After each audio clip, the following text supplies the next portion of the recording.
Hello नमस्कार and welcome everybody. Welcome to Avalokan IAS. My name is Sudarshan Mishra. और अभी हम कर रहे हैं पीटी 365 में पॉलिटी एंड गवर्नेंस का सेक्शन। और अभी तक हमने लास्ट के पीटी 365 में 5 लेक्चर्स की सीरीज थी वो। उसमें अक्टूबर 2024 तक का कवर था, तो उतना कवर हो चुका है हमारा। अभी ये अपडेटेड डॉक्यूमेंट है पीटी 365 का, जिसमें नवंबर से लेकर के जनवरी तक का दिया हुआ है। और होपफुली पार्ट 1 के नाम से है, तो होपफुली पार्ट 2 भी आएगा ही। और इन केस अगर टाइमली नहीं आता है तो फेब्रुवरी से लेकर के फेब्रुवरी मार्च अप्रैल तक का उसको मंथली मैगजीन से भी कवर करा दूंगा मैं, इन केस अगर टाइमली वो नहीं आता है तो।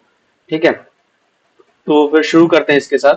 अ, आज विदाउट वेस्टिंग एनी टाइम, तो जो पहला टॉपिक है आज का हमारा, socialist secular in the preamble. मतलब ये दो वर्ड्स प्रियम्बल मेंशन्ड हैं, इनके बारे में हम पढ़ेंगे और ये न्यूज में क्यों है ये जानेंगे। ठीक है, तो ये टॉपिक जो वैसे है आजकल हेडलाइंस में इसलिए है क्योंकि रिसेंटली सुप्रीम कोर्ट ने doctor Balram Singh versus union of India 2024 के केस में इन वर्ड्स को चैलेंज करने वाली पिटिशंस को डिसमिस किया था। और लेट्स अंडरस्टैंड कि क्यों ये डिसीजन इतना इम्पोर्टेंट है और इसका क्या इम्पैक्ट होगा। तो सुप्रीम कोर्ट ने, पहले देखते हैं क्या ऑब्जर्वेशंस दिए हैं। सुप्रीम कोर्ट ने अपने जजमेंट में कहा है कि हमारा कॉन्स्टिट्यूशन एक लिविंग डॉक्यूमेंट है जो टाइम के साथ इवॉल्व होता है। जैसा कि हम लोग जानते भी है, कॉन्स्टिट्यूशन एक लिविंग डॉक्यूमेंट है। हमारे फाउंडिंग फादर्स ने भी उसको ऐसा ही बनाया था कि टाइम के साथ उसको इवॉल्व किया सके, और जो चीजें ऑब्सोलीट हो जाए, मतलब विदाउट जिसका यूज न रहे, उसको रिपील कर दिया जाए, और जो फीचर्स सोसाइटी की डिमांड होगी उस अकॉर्डिंग उसमें ऐड किया सके। ठीक है, इसीलिए इतने सारे अमेंडमेंट्स हमारे कॉन्स्टिट्यूशन में हो रहे हैं और कुछ चीजें हटाई भी गई हैं। ठीक, तो हाँ, तो जस्टिस ने emphasize किया कि 42nd अमेंडमेंट के थ्रू 1976 में ऐड किए गए वर्ड्स सोशलिस्ट और सेक्युलर। और आपको पता होगा उस समय 3 वर्ड्स ऐड किए गए थे प्रियम्बल में। तीसरा वर्ड कौन सा है उसको कमेंट में बताना मुझे, है ना। और हाँ, तो सोशलिस्ट और सेक्युलर वर्ड्स को सिर्फ इस बेसिस पे इनवैलिड नहीं ठहराया जा सकता क्योंकि वो प्रियम्बल में ओरिजिनल अडॉप्शन डेट यानी 26 नवंबर 1949 में नहीं थे। ठीक है, तो ऐसा सुप्रीम कोर्ट ने कहा। और कोर्ट ने रेट्रोस्पेक्टिवली इस आर्गुमेंट को भी डिसमिस किया था। उन्होंने कहा था, उनका कहना था कि प्रियम्बल की एडॉप्शन डेट जो है पार्लियामेंट के आर्टिकल 368 के अंडर अमेंडिंग पावर्स को लिमिट करती है। और आर्टिकल 368 जो है वो क्लियरली स्टेट करता है कि पार्लियामेंट को कॉन्स्टिट्यूशन के किसी भी पार्ट को अमेंड करने का पावर है, जिसमें प्रियम्बल भी शामिल है, प्रोवाइडेड बेसिक स्ट्रक्चर को वो वायलेट ना कर रहा हो, बेसिक स्ट्रक्चर डॉक्ट्रिन को फुलफिल कर रहा हो वो। ठीक है, और ये सब मैंने प्रियम्बल भी, बेसिक स्ट्रक्चर डॉक्ट्रिन भी, ये भी पॉलिटी बूस्टर सीरीज में पढ़ा दिया है। अगर आपको समझना है तो आप वहां से जा करके देख करके समझ सकते हो। ठीक है, अच्छा, और ये भी इंपॉर्टेंट है नोट करना कि कॉन्स्टिट्यूशनल अमेंडमेंट्स को डिफरेंट ग्राउंड्स पर चैलेंज किया सकता है, स्पेशली अगर वो बेसिक स्ट्रक्चर को वायलेट कर रहे हो। लेकिन करंट केस में कोर्ट ने पाया कि सोशलिस्ट और सेक्युलर टर्म्स जो हैं वो बेसिक स्ट्रक्चर को वायलेट नहीं करते हैं, बल्कि और ज्यादा इनहेंस ही करते हैं। और इंटरेस्टिंगली जून 2023 में भी सुप्रीम कोर्ट ने Javed Habib versus union of India case में सिमिलर व्यू एक्सप्रेस किया था। और इस केस में कोर्ट ने कहा था कि कॉन्स्टिट्यूशन में सोशल ट्रांसफॉर्मेशन लाने के लिए amendments time to time necessary होते हैं। और ये डेमोक्रेटिक प्रोसेस को का एक पार्ट है, और डेमोक्रेटिक प्रोसेस ज्यादा इवॉल्विंग है और ज्यादा स्ट्रांग करने का मतलब एक तरह से ये जरिया होता है। ठीक है, अब सेक्युलरिज्म की डिटेल डेफिनेशन को देख लेते हैं एक बार। तो कोर्ट ने सेक्युलरिज्म को कम्प्रिहेंसिवली डिफाइन करते हुए कहा है कि इसका मतलब है कि स्टेट ना तो किसी रिलीजन को सपोर्ट करता है और ना ही किसी फेथ की प्रैक्टिस पर पेनल्टी डालता है ना। स्टेट का अपना कोई रिलीजन नहीं होता और वो सभी रिलीजन्स को इक्वल रिस्पेक्ट देता है। ठीक है, और सेक्युलरिज्म का जो कॉन्सेप्ट है वो article 14 equality before law, article 15 prohibition of discrimination, article 16 equality of opportunity के साथ साथ article 25 freedom of religion, article 26 freedom to manage religious affairs, और article 29 protection of minorities interest, और article 30 right of minorities to establish education institution में भी clearly reflect होता है। ठीक है, तो और सेक्युलरिज्म का कॉन्सेप्ट भी मैंने कवर कराया हुआ है, तो आप उसमें भी जाके देख सकते हो, है ना। और सेक्युलरिज्म थोड़ा इंपॉर्टेंट भी है क्योंकि मेंस में इससे रिलेटेड 2-3 बार सवाल आ चुके हैं, प्रीलिम्स में तो घुमा फिरा के आता ही रहता है। तो ये थोड़ा इंपॉर्टेंट रहता है, तो इसमें ज्यादा टफ सवाल तो नहीं बनेगा, सिंपल ही बनेगा। लेकिन हाँ ठीक है, आने का चांसेस है, तो इसलिए इसको पढ़ना जरूरी है। वो सिंपल सवाल, लो हैंगिंग फ्रूट्स होते हैं, उनको हम गलत करना अफोर्ड नहीं कर सकते एग्जाम में। तो इसीलिए ध्यान से इसको पढ़ना है, ठीक है, कि ये सवाल गलत ना हो आपका। और फिर रिसेंट एग्जांपल्स में अगर देखें तो 2022 में कर्नाटका हिजाब केसेस, कर्नाटका हिजाब केस जो है उनके कंट्रोवर्सी में आपको बहुत याद भी होगा, बहुत ज्यादा उस समय हिजाब की कंट्रोवर्सी चल रही थी। तो जैसा कि हमारे देश में होता है कि कोई भी कंट्रोवर्सी चलती है तो फिर वो सुप्रीम कोर्ट पहुंचता है। अच्छी चीज है, ये चीज पहुंचना चाहिए। लेकिन कोशिश ये भी करनी चाहिए कि सोसाइटी में ही एमिकेबली वो रिजॉल्व हो जाए, क्योंकि सुप्रीम कोर्ट या बाकी कोर्ट्स में पेंडेंसी बहुत ज्यादा है। तो उन पेंडेंसीज का रीजन ये सब भी है। तो हाँ, तो मैं कहा था, कर्नाटका हिजाब कंट्रोवर्सी में सुप्रीम कोर्ट ने एम्फसाइज किया था कि सेक्युलर वैल्यूज हमारे कॉन्स्टिट्यूशन के बेसिक राइट्स का इंटीग्रल पार्ट है। सिमिलरली 2023 में अयोध्या राम मंदिर के कंस्ट्रक्शन के टाइम में भी कोर्ट ने पीसफुल कोएग्जिस्टेंस ऑफ रिलीजियंस पे फोकस किया था, ठीक है।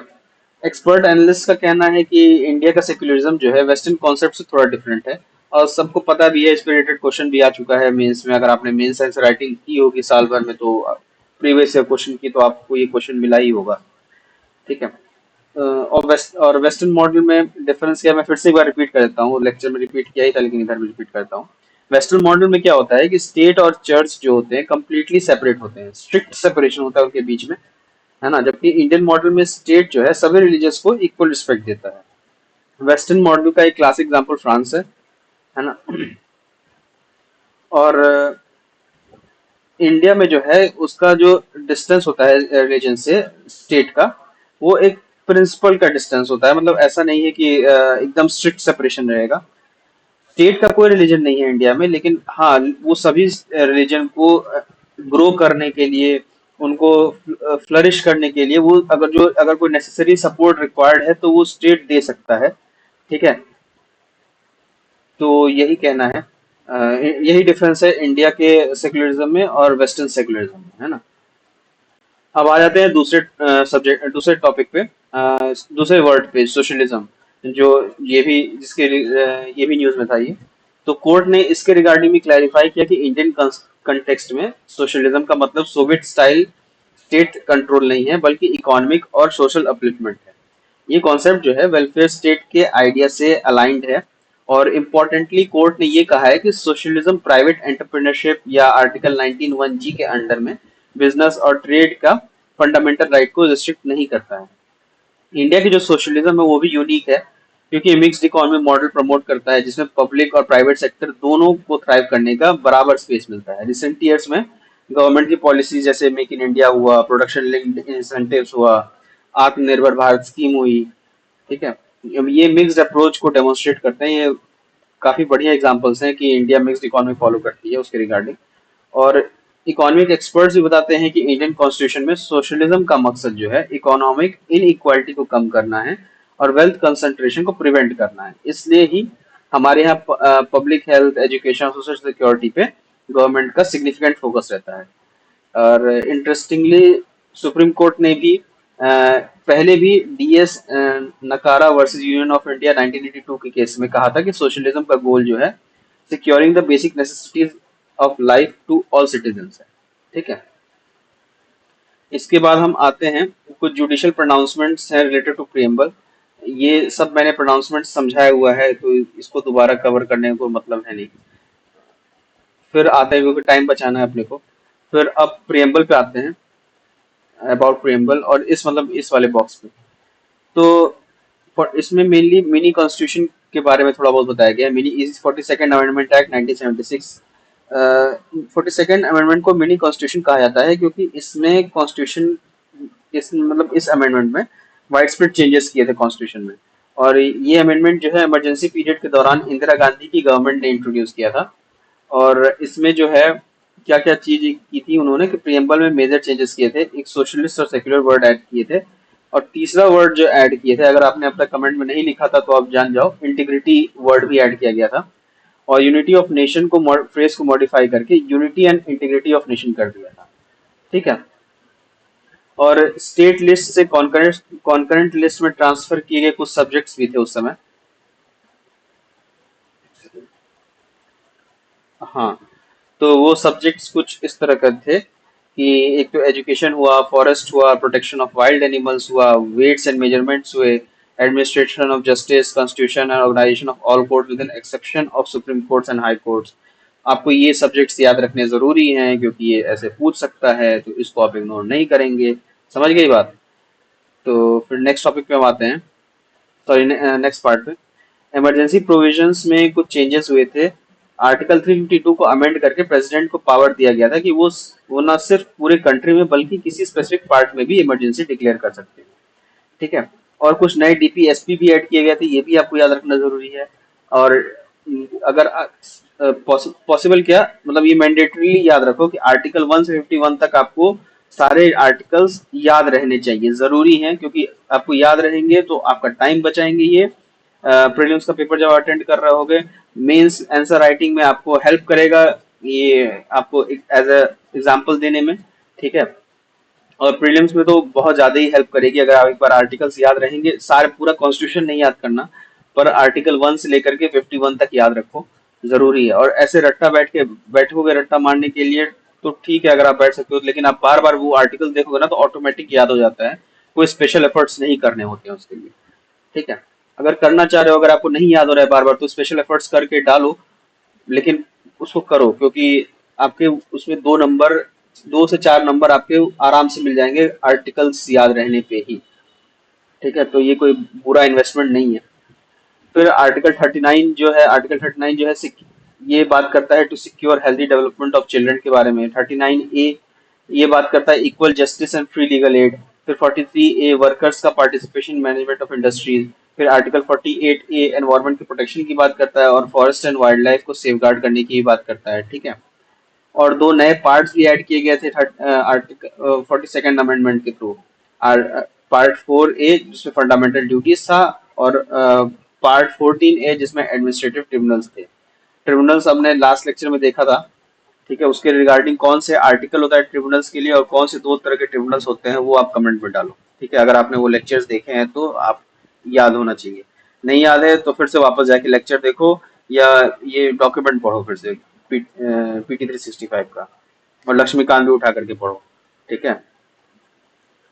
फिर उसके बाद में फिर जो पॉलिटिकल हिस्टोरियंस हैं वो कहते हैं कि 42nd अमेंडमेंट ने कॉन्स्टिट्यूशन की बेसिक फिलोसफी को सिग्निफिकेंटली रीशेप किया था। ठीक है। दो इमरजेंसी के बाद कुछ प्रोविजंस को 44th अमेंडमेंट 1978 के थ्रू रोल बैक कर दिया गया था, रिपील कर दिया गया था, लेकिन सोशलिस्ट सेक्युलर वर्ड्स जो थे वो प्रियम्बल में रिटेन कर किए गए थे, उनको नहीं हटाया गया था। ठीक। अब फिर नेक्स्ट टॉपिक पे हम आते हैं, 75th constitution day of India. अभी रिसेंटली हमने सेलिब्रेट किया है 26 जनवरी को, इधर ही 26, सॉरी, हाँ सॉरी। तो हाँ, अभी रिसेंटली हमने सेलिब्रेट किया है ये constitution day of India, 75th constitution day of India 26 नवंबर 2024 को। ठीक है। ये 75th कॉन्स्टिट्यूशन डे था, तो इसलिए थोड़ा इम्पोर्टेंट हो जाता है ये। और ये दिन जो है 26 नवंबर 1949 को कॉन्स्टिट्यूशन के अडॉप्ट होने की याद में मनाया जाता है। क्योंकि आप प्रेम्बल पढ़ोगे तो लास्ट में आपको लाइन ये याद होगी, on this 26 day of November 1949 we do adopt and enact give to ourself this constitution. ठीक है। तो उसी की याद में इसको मनाया जाता है कॉन्स्टिट्यूशन डे को। ऑल्दो कॉन्स्टिट्यूशन ऑफिशियली 26 जनवरी 1950 को इन्फोर्स हुआ था, पर उस दिन एडॉप्ट और इनैक्ट हुआ था, तो इसलिए उसको उस दिन मनाया जाता है। ठीक है। अच्छा, एक और चीज के बारे में है कि संविधान दिवस जो है ऑफिशियली सेलिब्रेट करना 2015 में शुरू हुआ था, डॉक्टर B.R. अम्बेडकर की 125वीं बर्थ एनिवर्सरी की ओकेजन पे। ठीक है। इसको प्राइम मिनिस्टर नरेंद्र मोदी ने शुरू किया था, और बिफोर दैट इसको लॉ डे के नाम से जाना जाता था। ठीक है। 26 नवंबर को लॉ डे के नाम से जाना जाता था। इन 2015 के बाद से ये कॉन्स्टिट्यूशन डे के तौर पे सेलिब्रेट होने लगा। 75th कॉन्स्टिट्यूशन डे है, तो आपको ये फैक्ट्स याद रखनी है कि कब से इसको कॉन्स्टिट्यूशन डे के तौर पे सेलिब्रेट किया जाता है। ठीक है। कॉन्स्टिट्यूशन कब अडॉप्ट हुआ था और कब इफेक्ट में आया था, ये 2 अलग अलग डेट्स हैं, ये भी आपको डिफरेंस याद रखने की जरूरत है। ठीक है। ये चीजें इंटरमिक्स नहीं करना है। दूसरी चीज आपको याद रखनी है कि B.R. अम्बेडकर, जिनको father of the Indian constitution भी कहा जाता है, वो चेयरमैन ऑफ ड्राफ्टिंग कमिटी थे। ठीक है। ये भी चीज ध्यान रखनी है आपको, ड्राफ्टिंग कमेटी के वो चेयरमैन थे, वो सारा कॉन्स्टिट्यूशन उन्होंने बैठ के लिखा नहीं था। तो ये भी इस तरह कंफ्यूजन करने के लिए आ सकते हैं कि सोशल मीडिया में इसे प्रेवलेंट रहता है, तो इसी को उठाकर कंफ्यूज करते हैं। चीजें जो सोशल मीडिया में ज्यादा चीजें प्रेवलेंट रहती हैं, लोगों के दिमाग में वही बैठी हुई रहती हैं, और जब एग्जामिनर क्वेश्चन बनाता है तो ये सब चीजें का इस्तेमाल करता है कंफ्यूज करने के लिए। ठीक है, तो ये चीजें आपको क्लियरिटी रहनी चाहिए कि क्या चीज एक्चुअल में है और क्या बकवास चल रहा है, उसको तो ध्यान पे रखने की जरूरत नहीं है। पर क्या चीज एक्चुअल में है वो चीजें आपको ध्यान पे रखने की जरूरत है। ये he was a chairman of drafting committee. ठीक है, he is known as father of Indian constitution.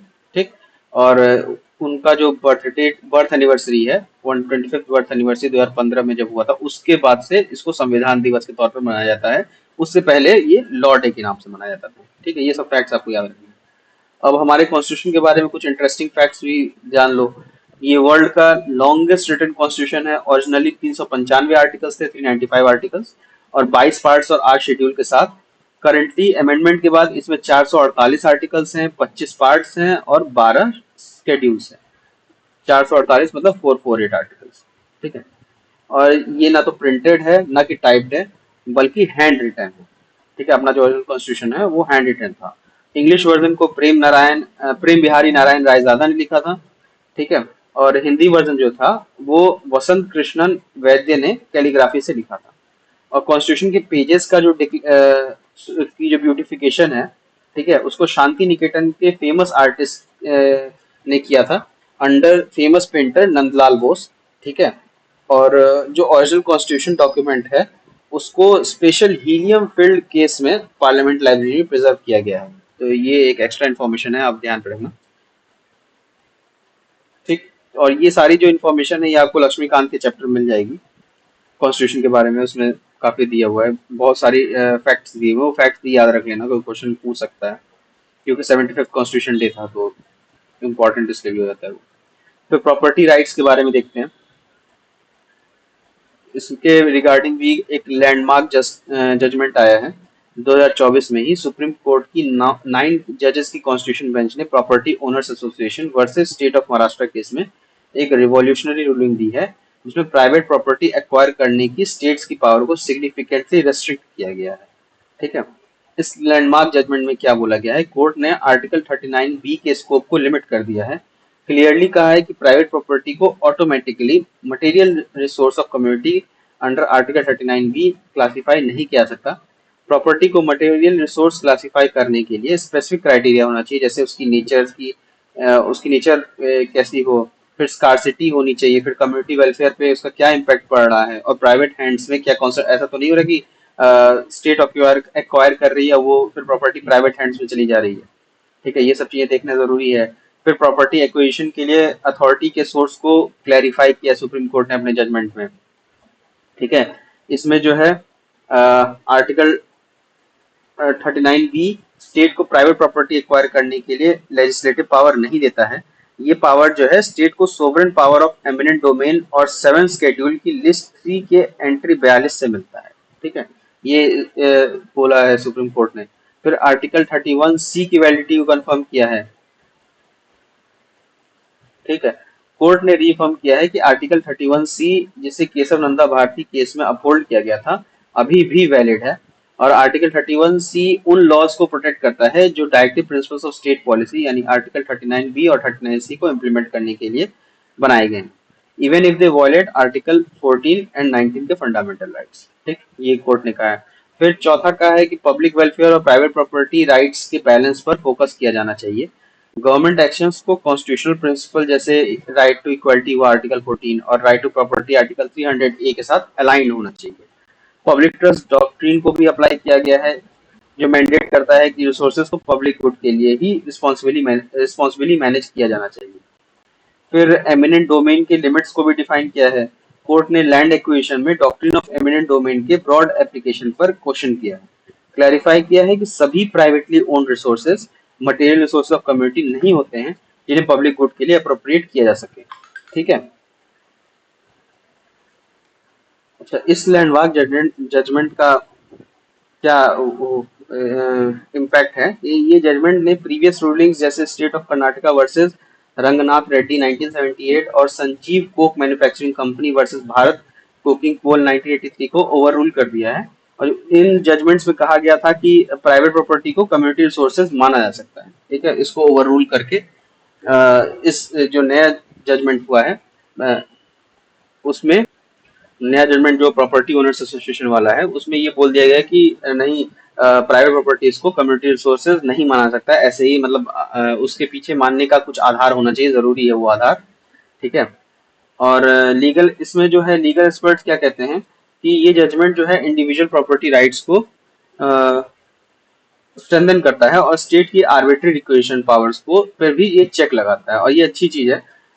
इसके बाद हम बात करेंगे दो इम्पोर्टेंट डॉक्ट्रिन्स की,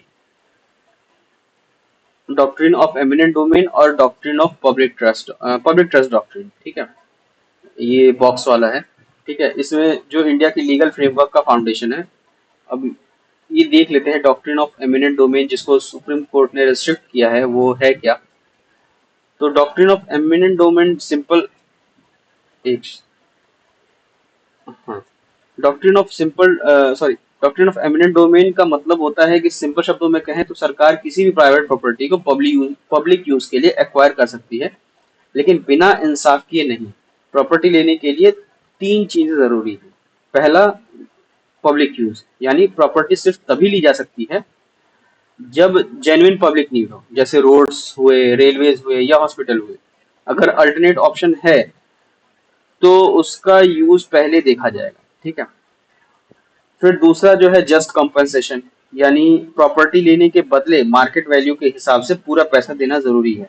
फ्री में कुछ नहीं चलेगा कि सरकार ने जमीन ले ली आपसे और पैसा के नाम पे कुछ चंद सिक्के या कुछ थोड़े से पैसे पकड़ा दिए जो मार्केट रेट नहीं है। ठीक है, तो ऐसा नहीं चलेगा। फिर ड्यू प्रोसेस फॉलो करना जरूरी है। प्रॉपर्टी ओनर को पहले से नोटिस देना होगा, उसका साइड सुनना होगा और उससे नेगोशिएशन का मौका भी देना रिक्वायर्ड है। तो ये काफी बढ़िया डॉक्ट्रिन है। ठीक है, डॉक्ट्रिन ऑफ एमिनेंट डोमेन। उसके बाद में फिर, और हाँ, ये पावर जो है सिर्फ गवर्नमेंट या लीगली ऑथराइज पब्लिक बॉडीज ही एक्सरसाइज कर सकती है, किसी आम आदमी के पास ये राइट नहीं होता। मतलब आम आदमी ऐसे नहीं होता कि आपकी जमीन लेकर के आएगा, मैं मुझे रोड बनाना है, क्योंकि रोड बनाने का काम सरकार का है। आम आदमी भी कर सकता है, लेकिन फिर अब वो अपनी जमीन पे बनाए, किसी और की जमीन छीन करके नहीं। ठीक है। इसके रिगार्डिंग एक इम्पोर्टेंट केस लॉ है, सुदर्शन चैरिटेबल ट्रस्ट, मतलब मेरा ही नाम है लेकिन मैं नहीं था इसमें। Charitable trust versus government of Tamil Nadu 2018 में सुप्रीम कोर्ट ने बोला कि ये पावर जो है स्टेट की सोवरेनिटी का पार्ट है, पर कॉम्पेंसेशन मिलना भी इक्वली इंपॉर्टेंट है। राइट टू लाइवलीहुड और डिग्निटी को वायलेट नहीं किया सकता। ठीक है, उनको बैलेंस करके चलना पड़ेगा। अब इसके बाद जो है अगला डॉक्ट्रिन है पब्लिक ट्रस्ट डॉक्ट्रिन, इसके बारे में बात करते हैं। ये एनवायरनमेंट और नेचुरल रिसोर्सेज की रक्षा करने के लिए बहुत ही इंपॉर्टेंट डॉक्ट्रिन है और उनकी रक्षा भी करता है। इस डॉक्ट्रिन के अकॉर्डिंग ये डॉक्ट्रिन कहता क्या है कि स्टेट इज अ ट्रस्टी, मतलब गवर्नमेंट मालिक नहीं है, वो ट्रस्टी है नेचुरल रिसोर्सेज की, जैसे reverse, forest, air etcetera. State को ये इंश्योर करना पड़ेगा कि ये सब जो जो रिसोर्सेज हैं उनको सस्टेनेबली यूज हो रहे हैं और ना कि इनका एक्सप्लॉयटेटिव यूज हो रहा है। ठीक है। अभी रिसेंटली एक जजमेंट आया था टीएन गोदावर्मन, वो गोदावर्मन का, वर्सेस यूनियन ऑफ इंडिया। इसमें सुप्रीम कोर्ट ने बोला था कि स्टेट को पब्लिक गुड के लिए रिसोर्सेज का सस्टेनेबल यूज इंश्योर करना पड़ेगा। ठीक है, स्टेट की ड्यूटी है ये। फिर दूसरा जो इसका पॉइंट है वो है सिटीजन्स आर द बेनिफिशियरीज, मतलब हम सब इन रिसोर्सेज के बेनिफिशियरीज हैं और हमारी भी सिर्फ सरकार की नहीं, हम सिटीजन्स की भी रिस्पॉन्सिबिलिटी बनती है कि हम इनका यूज रिस्पॉन्सिबली करें ताकि फ्यूचर जनरेशंस भी इसका लाभ उठा सकें। ऐसा ना हो कि हम ही अपने समय में सिर्फ अच्छी हवा ले लें, सारा साफ पानी पी जाएं, और जो पानी बह रहा है उसको गंदा कर, जो कि हम करते चले जा रहे हैं आज की डेट में। इंडस्ट्रियल वेस्ट इतना होते चला जा रहा है। ठीक है, हवा गंदी पोल्यूट होती चली जा रही है। जो लोग, आप लोग दिल्ली में रह रहे होगे तो ठंड के समय वहां रहना ही दूभर हो जाता है। AQI गोज अराउंड 500 और 500 प्लस। तो हम ऐसा फॉलो तो नहीं कर रहे, लेकिन एज अ गुड सिटीजन हमें करना चाहिए। ठीक है, ये सब चीजें देखनी चाहिए। तो इसके रिगार्डिंग एक सुप्रीम कोर्ट का एक और भी जजमेंट केस था, the Majra Singh versus Indian oil corporation और MI builders versus Radhe Shyam Sahu जैसे केसेस। ये सब पब्लिक ट्रस्ट डॉक्ट्रिन को आर्टिकल 21 राइट टू लाइफ का हिस्सा बनाए हैं, मतलब ये सब केसेस की बदौलत ये दो केस जो हैं ये केसेस ने पब्लिक ट्रस्ट डॉक्ट्रिन को आर्टिकल 21 का एक हिस्सा बना दिया है। ठीक है, इन शॉर्ट एक बार मैं रिपीट कर देता हूँ क्योंकि डॉक्ट्रिन्स हैं तो जरूरी है, हो सकता है पूछ ले प्रीलिम्स में। एमिनेंट डोमेन का मतलब है कि गवर्नमेंट की power to take private property for public good, लेकिन फेयर कंपेंसेशन के साथ। और पब्लिक ट्रस्ट डॉक्ट्रिन का मतलब गवर्नमेंट की जिम्मेदारी to protect nature as trustee for all, और सिटीजन्स की भी जिम्मेदारी कि हम उसका सस्टेनेबली यूज करें। ठीक है, तो अगले टाइम से जब आप किसी रोड या फ्लाईओवर के लिए अपनी लैंड छोड़ते देखें या किसी फॉरेस्ट को डिस्ट्रॉय होते देखें तो ये डॉक्ट्रिन याद रखना, क्योंकि लॉ सिर्फ सीखने के लिए नहीं होता, समझना और अपहोल्ड करना भी जरूरी होता है। ठीक है, फिर आते हैं नेक्स्ट टॉपिक पे हम, illegal demolition of private property पे। सुप्रीम इस ये इसके रिगार्डिंग सुप्रीम कोर्ट की क्या गाइडलाइंस आई, ये भी काफी न्यूज में रहा है। बुलडोजर जस्टिस, आपने काफी न्यूज सुना होगा, न्यूज में ये टर्म सुना होगा बुलडोजर जस्टिस का। ठीक है, तो उसके regarding illegal demolition of private property के बारे में देख लेते हैं। सुप्रीम कोर्ट ने रिसेंटली सेपरेशन ऑफ पावर्स के प्रिंसिपल को एम्फसाइज करते हुए आर्टिकल 142 के अंडर अपने एक्स्ट्रा ऑर्डिनरी पावर्स का यूज करते हुए पैन इंडिया गाइडलाइंस इशू किए हैं और प्राइवेट प्रॉपर्टी को इलीगल डिमोलिशन से रोकने के लिए। ठीक है, अच्छा, आर्टिकल 142 काफी पावरफुल टूल है सुप्रीम कोर्ट के पास में। अभी रिसेंटली इसको लेकर के काफी बवाल भी चल रहा है, वाइस प्रेसिडेंट ऑफ इंडिया ने कुछ बोला है, फिर बीजेपी के एक एमपी हैं उन्होंने भी इसके रिगार्डिंग कुछ बोला है, फिर सुप्रीम कोर्ट ने भी कुछ रिटर्न में बोला है। ठीक है, वो सब क्या चीज डिटेल में, उसके बारे में अभी हम डिटेल में नहीं जाएंगे, क्या बोला है, किसने बोला है, क्या सही है क्या गलत है, क्योंकि वो फिर वेस्ट ऑफ टाइम ही होगा। अभी बस ये समझ लो कि आर्टिकल 142 काफी पावरफुल टूल है जिस जो कॉन्स्टिट्यूशन ऑफ इंडिया ने सुप्रीम कोर्ट को दिया है। ठीक है, और इसके बारे में हम डिटेल में अगर आगे कोई टॉपिक होगा आर्टिकल 142 के रिगार्डिंग तो पढ़ेंगे, नहीं तो फिर कोई उसका आर्टिकल 142 के बस वर्ड्स देख लेंगे, वो जरूरी है। बाकी और ज्यादा इसके बारे में डिटेल में जाने की जरूरत नहीं है, क्योंकि मेरे पास टाइम कम है और बवाल से दूर रहना आप लोग को। ठीक है, इसके बाद में हम आते हैं ये जो गाइडलाइंस हैं सुप्रीम कोर्ट की, क्या गाइडलाइंस है उसमें क्या क्या शामिल है देख लेते हैं। पहला तो है प्रायर नोटिस की रिक्वायरमेंट है। डिमोलिशन नोटिस रजिस्टर्ड पोस्ट से हाउस ओनर को सर्व किया जाना चाहिए, रजिस्टर्ड पोस्ट से। ध्यान रखना, जैसे कुछ कहीं कहीं होता है ना, किसी किसी स्टेट में, जैसे कुछ स्टेट्स का नाम नहीं लूंगा मैं, लेकिन हाँ कुछ स्टेट्स में ऐसे हैं कि वो रात में जाते हैं, चिपका के आ जाते हैं, फिर पन्ना फाड़ देंगे, फिर कहेंगे कि चिपका दिया, फोटो खींच लिया, फिर उसको पन्ना को फाड़ दिया, फिर अगले दिन आकर के डिमोलिश कर दिया, कह दिया कि 15 दिन पहले हमने दिखाया लगाया तो था आपके यहाँ, ये देखिए फोटो। अब जिसके घर में चिपका है उसको तो पता ही नहीं क्या हुआ है और उसका घर डिमोलिश कर दिया। ठीक है, तो ऐसा केस हुआ है, इसलिए मैं ये बता रहा हूँ। और फिर नोटिस में ऑथोराइज्ड अनऑथराइज कंस्ट्रक्शन की नेचर और स्पेसिफिक वायलेशंस की डिटेल होनी चाहिए। देखो, जो अनऑथराइज कंस्ट्रक्शन है उसको तो डिमोलिश करना चाहिए, कोई गलत बात नहीं है, लेकिन कुछ स्टेट्स में ऐसा भी हुआ है कि जहाँ पे ऑथोराइज्ड कंस्ट्रक्शन है उसको डिमोलिश कर दिया गया है, क्योंकि उसके घर का कोई ऐसा व्यक्ति जिसका कोई लेना देना नहीं था घर से, उसने कुछ गड़बड़ कर दिया था। एक जगह तो ऐसा हुआ था कि किसी ने रेंट पे लिया था घर, जो वो बदमाश था, तो लैंडलॉर्ड का ही घर डिमोलिश कर दिया। तो ये सब चीजें गलत हैं, ऐसा नहीं होना चाहिए। तो उसी के रिगार्डिंग सुप्रीम कोर्ट ने आर्टिकल 142 के तहत गाइडलाइंस निकाली। फिर अनऑथराइज कंस्ट्रक्शन के केस में रेसिडेंट्स को 15 दिन का नोटिस दिया जाना चाहिए कंस्ट्रक्शन हटाने के लिए या अल्टरनेटिव एकोमोडेशन ढूंढने के लिए। ठीक है, और इसका वीडियोग्राफी करने को भी बोला गया है। डिमोलिशन प्रोसेस को वीडियो में रिकॉर्ड किया जाना चाहिए और ये वीडियो एविडेंस के रूप में प्रेजेंट किया जा सकता है अगर डिमोलिशन की लीगैलिटी को चेंज किया जाए। और एक्चुअल डिमोलिशन के बाद एक डिटेल्ड रिपोर्ट म्युनिसिपल कमिश्नर के सामने सबमिट की जानी चाहिए। ठीक है, फिर पर्सनल हियरिंग की अपॉर्चुनिटी भी मिलनी चाहिए, एक्यूज को डेजिग्नेटेड अथॉरिटी के सामने अपना पक्ष रखने का फुल अपॉर्चुनिटी मिलना चाहिए। ये नेचुरल जस्टिस के प्रिंसिपल्स को इंश्योर करता है। फिर ऑफिशियल की पर्सनल लाइबिलिटी क्या है इसके रिगार्डिंग, अगर कोर्ट के ऑर्डर्स का वायलेशन होता है तो कंसर्न्ड ऑफिशियल पर्सनली लायबल होंगे। ठीक है, और ये अकाउंटेबिलिटी इंश्योर करती है और पावर के मिसयूज को डिस्करेज भी करती है। सुप्रीम कोर्ट ने ये स्पेसिफाई किया है कि ये गाइडलाइंस जो है पब्लिक लैंड पर, एनक्रोचमेंट पर या अनऑथराइज स्ट्रक्चर पर अप्लाई नहीं होती है। ठीक है, जैसे मान लो किसी ने पब्लिक लैंड ग्रैबिंग कर ली तो उसके केस में उसका डिमोलिशन जरूरी है, करना भी चाहिए, गलत नहीं है। लेकिन जिसने अब प्राइवेट लैंड पे अपना घर बनाया है, पैसे देकर के बनाया है, तो उसके उसके बिल्डिंग्स को तोड़ देना, ये जायज नहीं है, सही भी नहीं है। ठीक है, इससे रूल ऑफ लॉ हैम्पर होता है। कल को कोई दूसरी गवर्नमेंट आएगी, वो कुछ खुन्नस निकालने के लिए वो तोड़ देगी, परसों कोई तीसरी गवर्नमेंट आएगी वो तोड़ देगी, तो ऐसे तो फिर देश नहीं चलेगा ना। उसके बाद फिर लीगल स्कॉलर्स का इसमें क्या कहना है कि ये जो गाइडलाइंस है रूल ऑफ लॉ को स्ट्रेंथन करेंगे और बुलडोजर जस्टिस के कंट्रोवर्शियल ट्रेंड को एड्रेस करेंगे जो रिसेंट ईयर्स में कुछ स्टेट्स में देखा गया।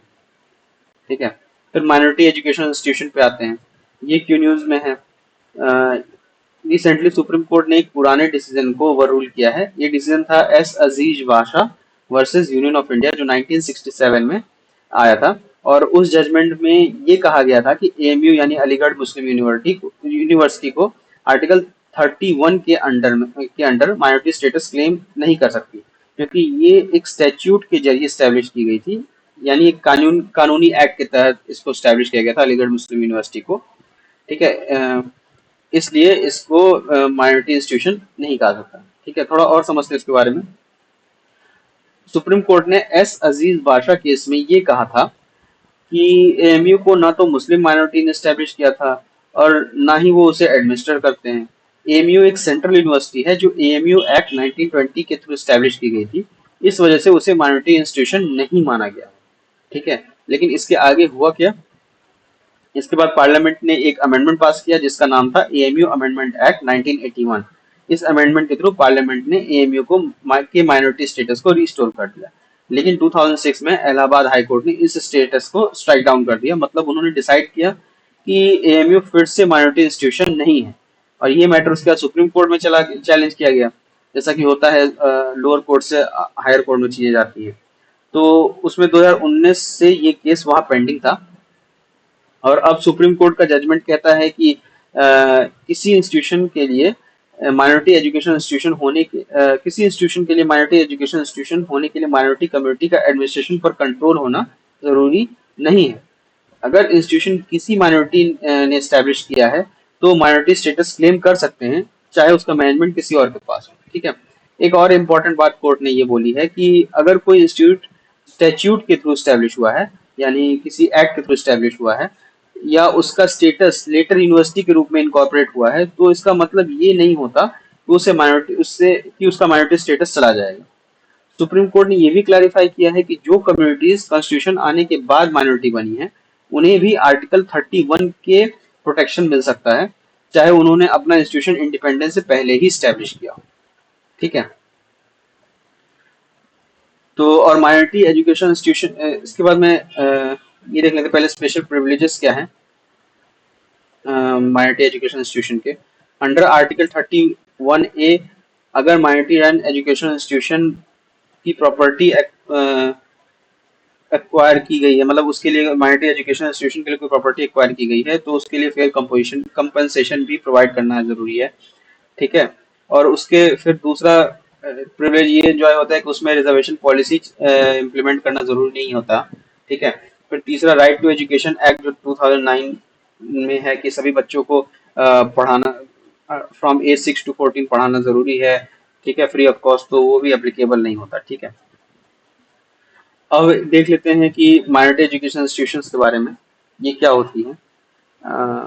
इंडियन कॉन्स्टिट्यूशन ने आर्टिकल 31 के अंडर कहा है कि रिलीजियस और लिंग्विस्ट 31 नहीं 30 ब्रैकेट में 1। ठीक है, कहा है कि रिलीजियस और लिंग्विस्टिक माइनॉरिटीज को ये अधिकार है कि वो अपनी मर्जी से एजुकेशन इंस्टीट्यूशन स्टैब्लिश और एडमिनिस्ट्रेट कर सकते हैं। ठीक है, इन राइट्स को सेफगार्ड करने के लिए national commission for minority education act 2004 में बनाया गया था। और इस एक्ट के थ्रू एक कमीशन बनाई गई थी जो क्वासी जुडिशियल बॉडी है, यानी जुडिशियल पावर्स वाली बॉडी है, जिसे एक सिविल कोर्ट के जितना पावर होता है। ठीक है, इसके पास। और ये कमीशन डिसाइड करती है कि कोई इंस्टीट्यूशन माइनॉरिटी एजुकेशन इंस्टीट्यूशन है या नहीं है। अब गवर्नमेंट ऑफ इंडिया ने ऑफिशियली 6 रिलीजियस माइनॉरिटीज को नोटिफाई किया है। और वो 6 रिलीजियस माइनॉरिटीज कौन है? मुस्लिम, जो कि माइनॉरिटीज में लार्जेस्ट मेजोरिटी है। फिर क्रिश्चियंस आते हैं, फिर सिख, फिर बुद्धिस्ट, फिर पारसी, फिर जैन। ये सबसे छोटे माइनॉरिटीज हैं, पारसीज और जैन। ठीक है, ये माइनॉरिटीज में ही माइनॉरिटी है। लेकिन ये बात भी ध्यान देने वाली होती है कि अ, एक सेकंड, कि माइनॉरिटी का जो डेफिनेशन है वो कॉन्स्टिट्यूशन में डायरेक्टली ध्यान देने वाली बात यह है कि माइनॉरिटी का जो डेफिनेशन है वो कॉन्स्टिट्यूशन में डायरेक्टली दिया हुआ नहीं है, सिर्फ गवर्नमेंट नोटिफिकेशन के थ्रू ही ये डिसाइड होता है, यानी constitution does not define the word minority. ठीक है, बात करता है माइनॉरिटीज की लेकिन डिफाइन नहीं करता। तो ये अच्छा, एक और चीज मैं एक प्रो टिप दे दे रहा हूँ कि ये कुछ, आप एक लिस्ट बना लो कौन से वर्ड कॉन्स्टिट्यूशन में मेंशन है जो डिफाइंड नहीं है। ठीक है, और कौन से वर्ड ऐसे हैं जो क्या कहते हैं, जिनकी बात होती है जैसे लेकिन वो कॉन्स्टिट्यूशन में मेंशन नहीं, जैसे बजट। बजट की बात होती है लेकिन बजट वर्ड कॉन्स्टिट्यूशन में मेंशन है नहीं, उसके जगह पे एनुअल फाइनेंशियल स्टेटमेंट है। ठीक है, तो ऐसे कुछ वर्ड्स की भी लिस्ट बना के रख लो।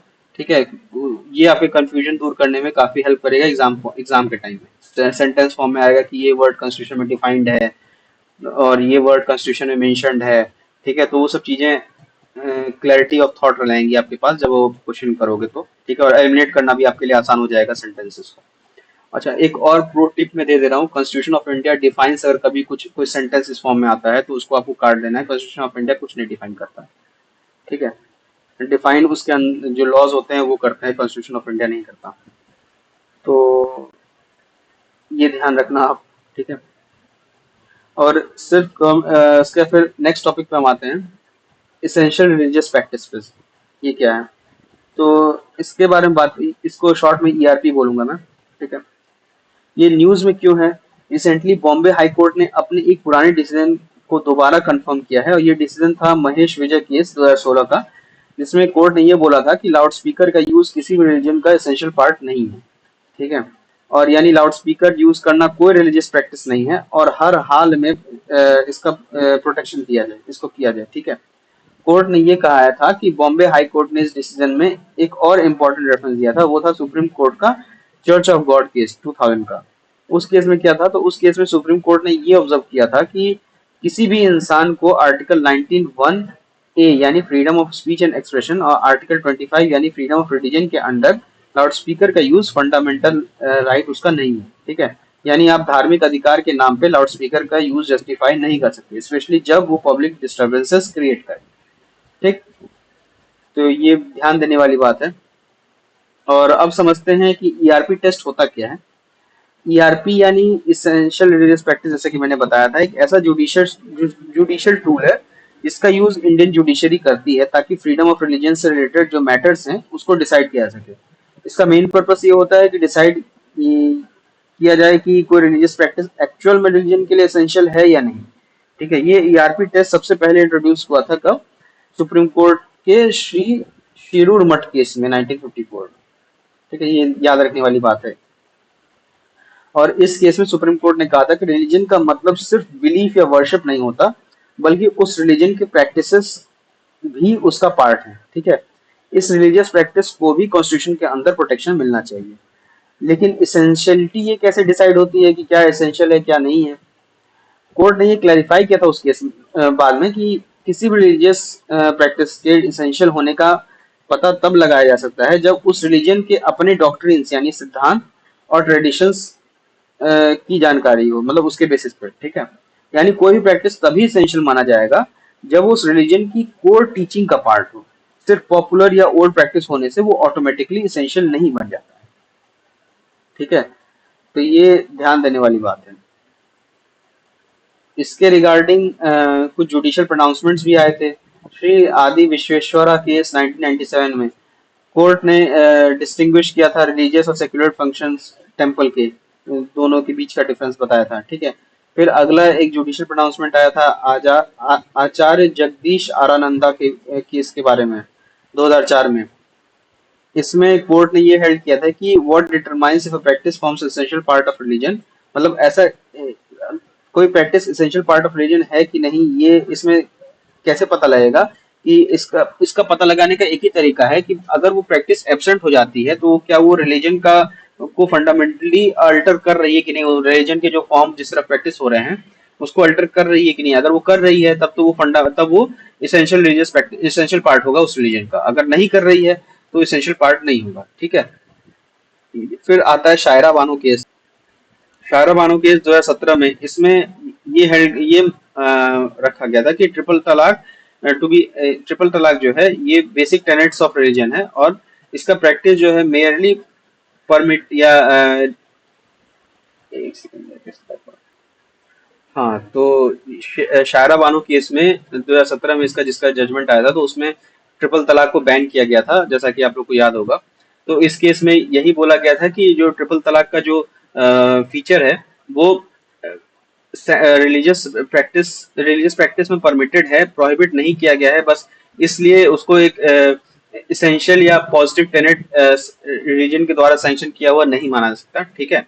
बस वो मेंशन्ड है, अगर उसको हटा भी दिया जाए तो भी वो ऐसा नहीं है कि रिलीजन को अल्टर कर देगा। तो इसलिए उसको ट्रिपल तलाक को बैन करने के पीछे ये सबसे बड़ा लॉजिक था उस समय, ठीक है। फिर नेक्स्ट टॉपिक पे हम आते हैं, एट्रोसिटीज अगेंस्ट शेड्यूल्ड कास्ट, ठीक है।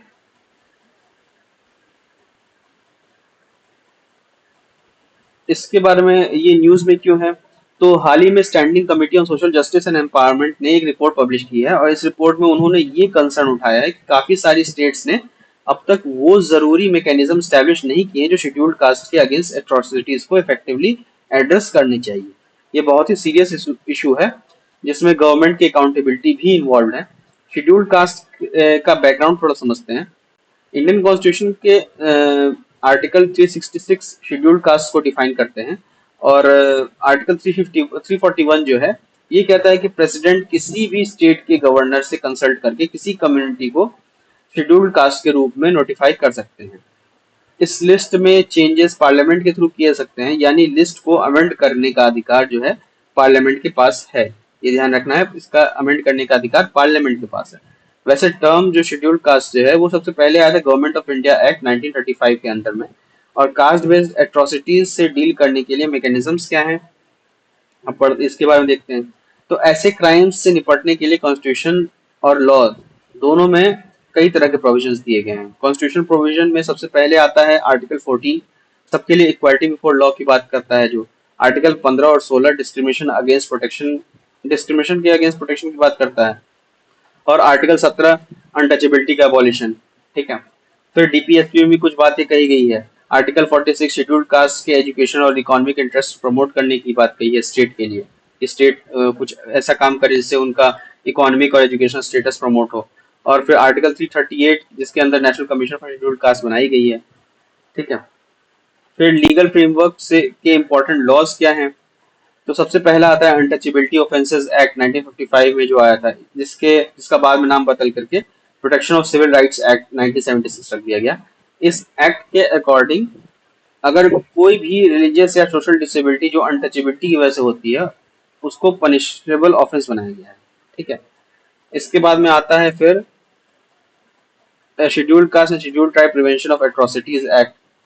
इसमें ये एक्ट जो है ये स्पेसिफिकली उन क्राइम्स को टारगेट करता है जो SC ST कम्युनिटीज के अगेंस्ट किए जाते हैं, और इन क्राइम्स को ही एट्रोसिटीज कहा गया है। इस एक्ट के अंदर स्पेशल कोर्ट्स का प्रोविजन भी है ताकि स्पीडी ट्रायल हो सके। उसके बाद आता है prohibition of employment as manual scavengers and their rehabilitation act 2013, ठीक है। इसका मेन एम है कि मैनुअल स्कैवेंजिंग जैसे इनह्यूमन प्रैक्टिसेस को कंप्लीटली एलिमिनेट किया जाए और अफेक्टेड इंडिविजुअल्स को रिहैबिलिटेट किया जाए।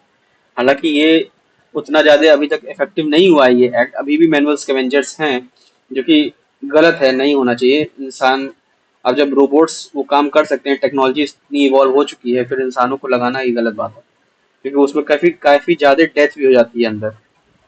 एक मूवी भी आई थी, आई होप, मुझे नाम याद नहीं आ रहा, आई होप आपने देखा था। दो बच्चों की थी उसमें, मैनुअल स्कैवेंजिंग से रिलेटेड ही था। और फाइनली 2015 में एक अमेंडमेंट एक्ट आया था जिसमें S C S T women के खिलाफ सेक्सुअल ऑफेंसेस को भी एट्रोसिटीज के दायरे में इंक्लूड किया गया था, ठीक है। इसके बाद में यहाँ पे ये हमारा टॉपिक खत्म होता है। फिर नेक्स्ट टॉपिक जो कंपैरिजन ऑफ कॉन्स्टिट्यूशनल फीचर्स है, इसको हम करेंगे नेक्स्ट लेक्चर में। तब तक के लिए आप लोग इतना पढ़ो, ठीक है।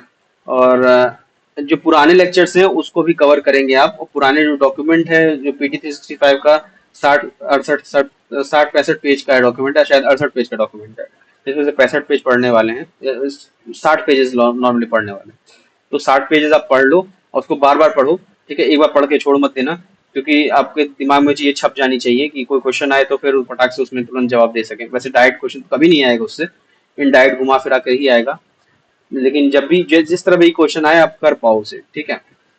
तो फिर यहाँ पे इस लेक्चर को एंड करते हैं। ठीक है, तब पढ़ो आप लोग। Happy studying. धन्यवाद। जय हिंद।